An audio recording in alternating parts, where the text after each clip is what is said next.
What's up guys, it's Arun, and today I'm just showing you how I upgraded this old PC laptop, making it way faster than it was previously, cleaning it up, and how it performs today in 2020.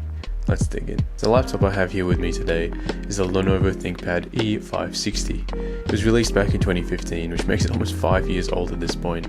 It's got some decent specs like an i7-6500U, as well as an AMD MX370 I believe. It also has 16GB of DDR3 RAM, which is quite good components, especially for the time of when it was released. When I picked up this laptop first, it actually wasn't too bad. It took a long time to start up, and I'll show you that on screen right now, which is completely understandable when you find that it actually has a mechanical hard drive inside of it.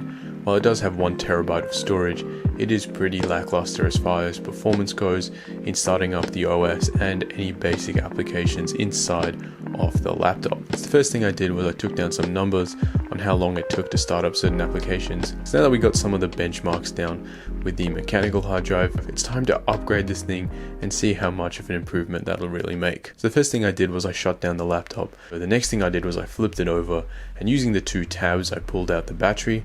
It's quite a simple process. Once the battery was removed, there's actually a couple of flaps that are really easy to unscrew on the bottom of the laptop. So all I did was I unscrewed these two flaps, and then there's a couple of clips holding them in place, which took a little bit of pressure to get out. Don't put pressure upwards if you're doing this, because most of the time you'll break the clips.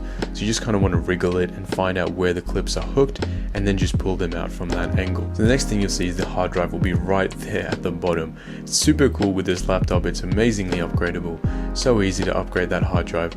So all I needed to do was take off the 4 screws holding the hard drive bay in place, and then there's got a nice little tab that you can use to pull the hard drive out. Unfortunately, the hard drive bay was actually stuck on a bit of metal, so it took a lot of pressure to get it out, and eventually the metal actually kind of bent a little bit, but I guess that's just a bit of a design flaw with this laptop I had here, and probably not something you'll expect to see with most laptops. Once I did, it was pretty simple.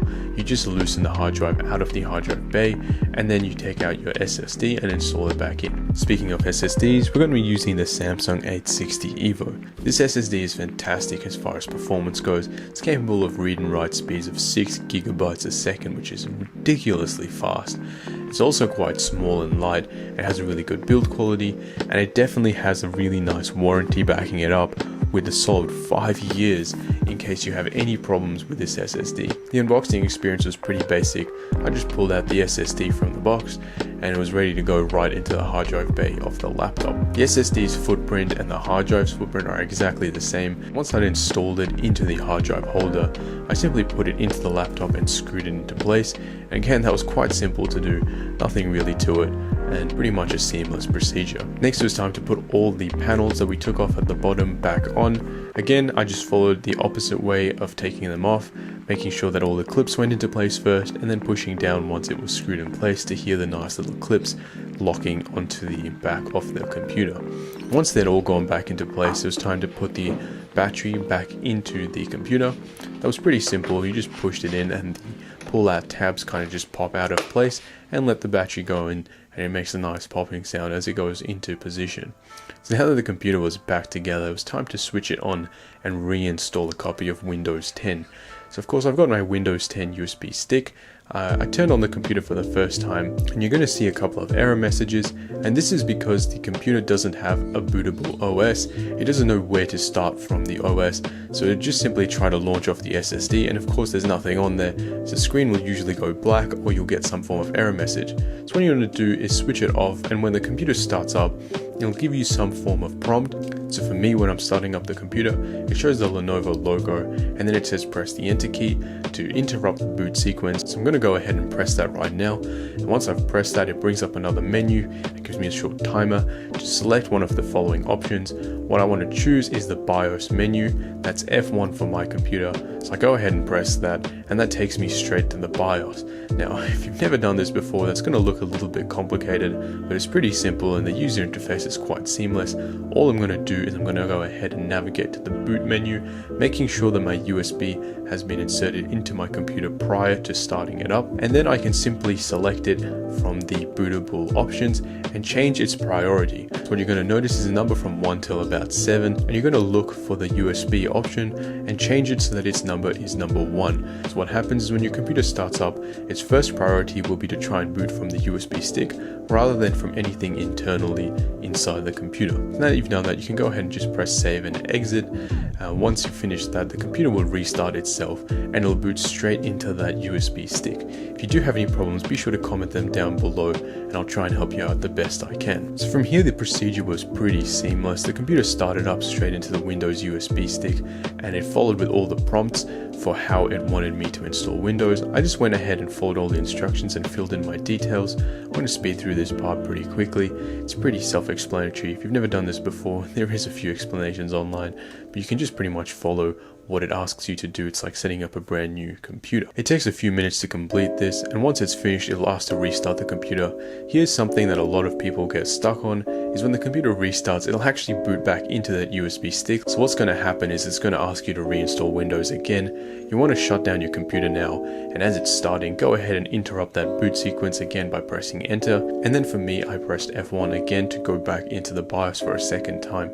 Now we're going to change the boot sequence, navigate over to the boot sequence tab, and then we're going to change the boot sequence so that the USB stick is no longer in first place, and that way the computer will now boot from the internal SSD, which is going to take over the rest of the installation for the Windows 10 installer. So we move the USB stick back to its original place. I think it was about number 5 or 6. I don't think it really matters. The computer will start up now off the SSD inside it, and you'll be able to continue the setup of inserting all your details and setting up your Windows 10 on your computer. So once I'd finished putting in all my details, the computer was pretty much ready to use, and I could get away with using it just like this, but of course it doesn't have any drivers installed on it right now. So the best thing you can do is connect to a Wi-Fi network and then just press the Windows key on the keyboard, and that'll bring up the search in the bottom left hand corner and just search software update. It'll now open up all the updates that you can do on your computer.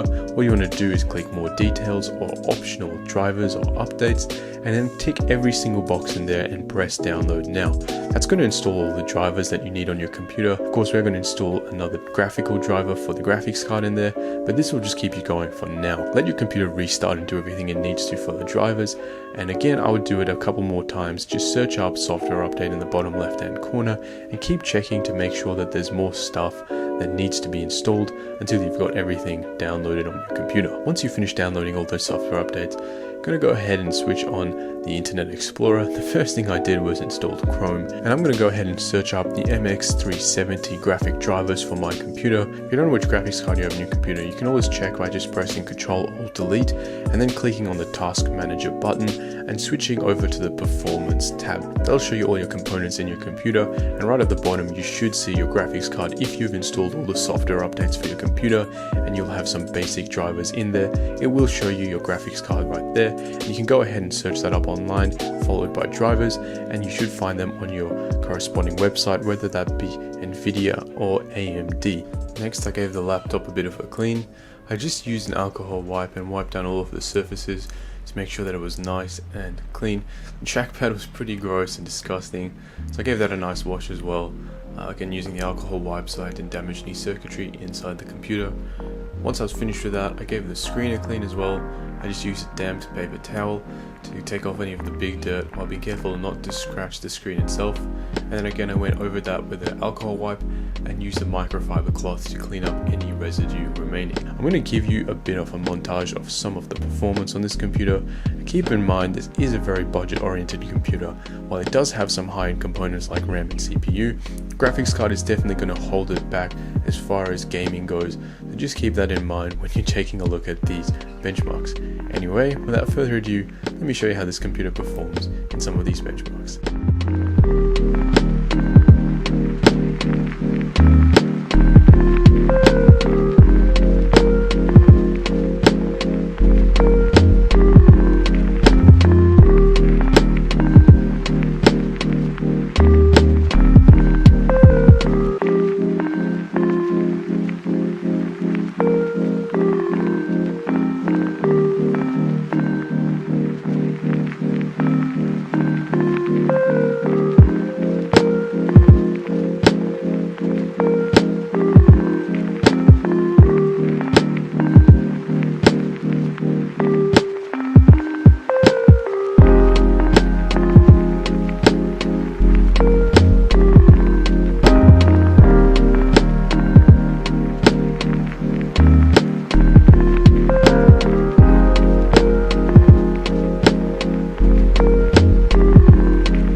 see guys, this computer is definitely quite capable. Of course you have to keep in mind that it isn't using the most powerful graphics, so seeing those low FPS numbers in some of those games is pretty much to be expected on an older laptop like this. For example, in Fall Guys we were barely able to scrape 30 FPS on low settings, but again that's completely to be expected because this computer is a bit older. As far as basic tasks like navigating the OS and opening up programs like Word and Excel go, it is blazingly fast. Switching it up from cold is really quick, and just the general use on it is so good compared to before.